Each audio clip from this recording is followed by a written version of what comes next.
ఇంతసేపు రైతుల సబ్జెక్ట్ చెప్తే మీరేమో హైడ్రామా. నేను ఒకటే చెప్తా ఉన్నా, నాకంటూ పాపం కొంతమంది మీడియా మిత్రులకు కూడా తెలియదు. మీరు కొండలరెడ్డి మాయలో, రేవంత్ రెడ్డి మాయలో ఉన్నారు కొంతమంది. మీకు నేను చెప్తా ఉన్నా, వాళ్ళు ఎవరో మీరే అనుకోండి, నేను చెప్పాల్సిన అవసరం లేదు. ఈ మాయలో ఉన్న వాళ్ళు ఎవరైతే ఉన్నారో, నాకంటూ ఏ ఫామ్ హౌస్ లేదు, స్పష్టంగా చెప్తా ఉన్నా.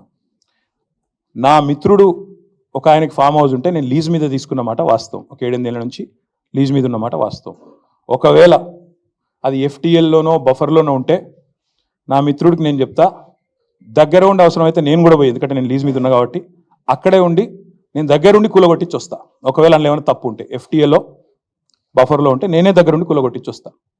కానీ నేను కాంగ్రెస్ ప్రభుత్వాన్ని ఒక మాట అడుగుతా ఉన్నా, సరే ఇలా ఏమైనా తప్పు ఉంటే కూలగొట్టరు, నో ప్రాబ్లం, కూలగొట్టండి, దానిలో నష్టమేం లేదు, వెల్కమ్. మంచి జరుగుతున్నప్పుడు అందరం ఆహ్వానించాల్సింది.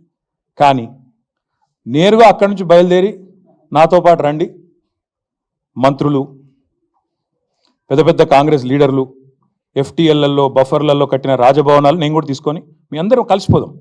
నాతో పాటు మీరు కూడా రండి మీడియా, నేను దగ్గరుండి తీసుకొని పోతా. నిన్న మొన్నటి నుంచి నేను కూడా చూస్తా ఉన్నా సోషల్ మీడియాలో ఎట్లా బ్రహ్మాండంగా జూములు పెట్టి మరీ తీసినారు. గూగుల్ ఎర్త్తో, అది గూగుల్ మ్యాప్స్ ఏందో కానీ చాలా చక్కగా పెద్ద పెద్ద కాంగ్రెస్ నాయకులు పేర్లు చెప్పమంటారా?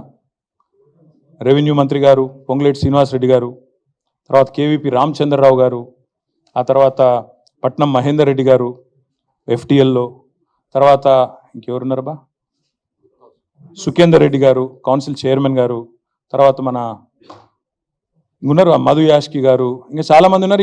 ఇంకొకటి కూడా ఉంది, రేవంత్ రెడ్డి గారిది కూడా ఏడుందో నేను చూపెడతాను మీకు. మీరు వస్తా అంటే రేవంత్ రెడ్డి వ్యవహారం కూడా చూపెడతా. ఎక్కడుందో మీకు శాటిలైట్ మ్యాప్లు పంపుతా, చూసుకోండి. నేనేమంటున్నా అంటే ఐ వెల్కమ్.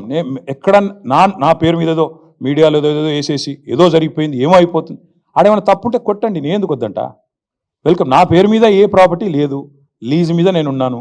మా ఫ్రెండ్ నన్ను తిట్టుకుంటాడు కావచ్చు ఈ మాట చెప్పినందుకు, ఇంతెందుకు మాట్లాడినారో నాయన నువ్వు అని, జీవితాంతం తిడతాడు కావచ్చు, పర్వాలేదు. నేను